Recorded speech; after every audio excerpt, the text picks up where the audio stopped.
कोकणासह मध्य महाराष्ट्रात मध्यम पावसाचा इशारा हवामान खात्याने दिलाय। मराठवाड्यात हलक्या ते मध्यम पावसाचा अंदाज वर्तवलाय। काही ठिकाणी जोरदार वाऱ्यासह पावसाची शक्यता आहे। बंगालच्या उपसागरामध्ये चक्राकार वाऱ्यामुळे लक्षद्वीप, केरळ, दक्षिण कर्नाटकच्या किनाऱ्यालगत रविवारपर्यंत कमी दाबाचं क्षेत्र तयार होण्याची शक्यता आहे। त्यामुळे पावसाला पोषक वातावरण निर्माण झाले।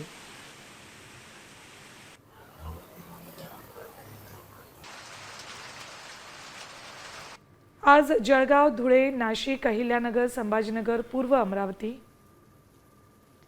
बुलढाणा, सह्याद्री, घाटमाता, रायगड, रत्नागिरी, सिंधुदुर्ग, बुलढाणा, धुळे, नाशिक, सह्याद्री, घाटमाता, सिंधुदुर्ग,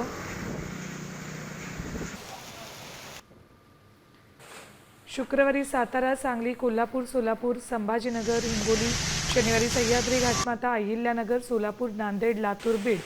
कुठल्या दिवशी कुठल्या जिल्ह्यामध्ये पावसाची शक्यता वर्तवली ते आपण ग्राफिकच्या माध्यमातून पाहिले। आता isakal.com आहे देशातील नंबर 1 ची मराठी न्यूज वेबसाईट। प्रत्येक अपडेटसाठी isakal.com ला नक्की भेट द्या।